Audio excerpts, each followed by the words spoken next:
Ouverture dans le rouge ce matin pour le CAC 40 suite à sa clôture hier à finalement 4 929 points,27 très exactement, au terme d'un fixing plus long que prévu, sans doute lié aux problèmes techniques connus par l'opérateur Euronext hier dans la journée.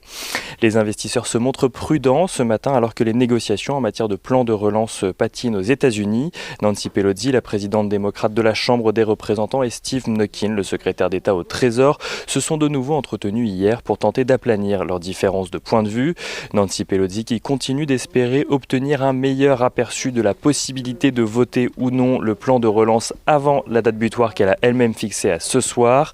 Autant dire que pour le moment, les négociations ne semblent pas plus avancées que ces dernières semaines.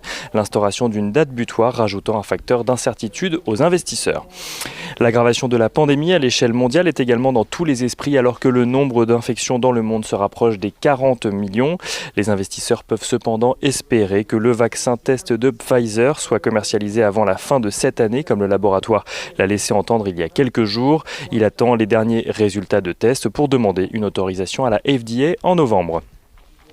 Côté entreprise, Rémy Cointreau publie un chiffre d'affaires en repli de 4% au deuxième trimestre de son exercice décalé. Une bonne nouvelle au vu du repli de 33% au premier trimestre. Le groupe en profite pour relever sa prévision de résultats opérationnels courants pour son exercice complet.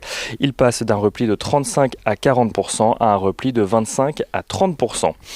Et en ce qui concerne Unibail-Rodamco-Westfield, le président du directoire défend de son côté sa stratégie dans une interview au Figaro à la suite de la fronde de certains actionnaires. Il estime que l'augmentation de capital est la seule façon de garantir l'avenir du groupe.